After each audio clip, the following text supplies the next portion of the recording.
ನನ್ನ ಹೆಸರು ಶ್ರೀಧರ್ ಅಂತ ಹೇಳಿ. ನಮ್ಮ ಊರು ಗ್ರಾಮ ಬಂದು ಮಾಚನಹಳ್ಳಿ ಗ್ರಾಮ, ಹೂಡಿಗೆರೆ ಹೋಬಳಿ, ಕೆಸರಮೂಡು ಗ್ರಾಮ ಪಂಚಾಯಿತಿ. ನಮ್ಮಲ್ಲಿ ವಿಪ್ರೋ ಮತ್ತು ಹಾರ್ಟ್ ಆಫ್ ಲಿವಿಂಗ್ ಸಂಯೋಗದಲ್ಲಿ ಹಿಂಗು ಗುಂಡಿಗಳನ್ನು ಇದು ಮಾಡಿದ್ದಾರೆ. ಈಗ ಅದು 4 ಅಡಿ ಮತ್ತು 6 ಅಡಿ ಡೆಪ್ತು ತೆಗೆದಿದ್ದಾರೆ. ನಮ್ಮದು ಒಂದು 3 ಎಕರೆ ಜಮೀನಿದೆ.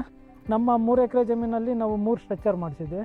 ಈಗ ನಮ್ಮಲ್ಲಿ ಅಡಿಕೆ ಮತ್ತು ತೆಂಗು ಇರೋದ್ರಿಂದ ನಮ್ಮ ಗ್ರಾಮದಲ್ಲಿ ಟೋಟಲ್ ಒಂದು 8 ಬೋರ್ವೆಲ್ ಇದೆ. ಎಲ್ಲ 1000 ಅಡಿ ಡೆಪ್ತ್ ಇದೆ. ಈಗ ನಾವು ಬೋರ್ವೆಲ್ಗೆ ಸುಮ್ಮನೆ ಲಕ್ಷಾಂತರ ರೂಪಾಯಿ ಇನ್ವೆಸ್ಟ್ಮೆಂಟ್ ಮಾಡಿ ಇದು ಮಾಡೋಕ್ಕಿಂತ ಪ್ರತಿಯೊಬ್ಬ ರೈತರು ಸಹ ಈ ಥರ ಹಿಂಗು ಗುಂಡಿಗಳನ್ನ ಮಾಡಿಕೊಂಡ್ರೆ ಒಂದು 200 ಅಡಿ 300 ಅಡಿಗೆಲ್ಲ ವಾಟರ್ ಸೋರ್ಸ್ ಇಂಪ್ರೂವ್ ಆಗುತ್ತೆ. ಯಾಕೆಂದರೆ ನಮ್ಮಲ್ಲಿ ಮಳೆ ಬಿದ್ದಾಗ ನೀರು ಯಥೇಚ್ಛವಾಗಿ ಪೋಲಾಗಿ ಹೋಗುತ್ತೆ. ಅದನ್ನು ನಾವು ಭೂಮಿನಲ್ಲಿ ನೀರನ್ನ ಮಾತ್ರ ಆಚೆ ಎತ್ತುತ್ತಾ ಇದ್ದೀವಿ, ಮತ್ತು ಭೂಮಿಗೆ ರೀಫಿಲ್ ಮಾಡ್ತಾ ಇರಲಿಲ್ಲ. ಆರ್ಟ್ ಆಫ್ ಲಿವಿಂಗು ಮತ್ತು ವಿಪ್ರೋ ಸಂಯೋಗದಿಂದ ಮಾಡ್ತಾ ಇರೋಂಥ ಕೆಲಸ ರೈತರಿಗೆ ತುಂಬ ಅನುಕೂಲ ಆಗುತ್ತೆ. ಪ್ರತಿಯೊಬ್ಬ ರೈತರು ಸಹ ಇದನ್ನು ಮಾಡಿಸ್ಕೊಬೇಕು, ಇದರ ಅನುಕೂಲ ಪಡ್ಕೊಬೇಕು ಅಂತ ಹೇಳಿ ನಾನು ಈ ಮೂಲಕ ಹೇಳ್ತೀನಿ.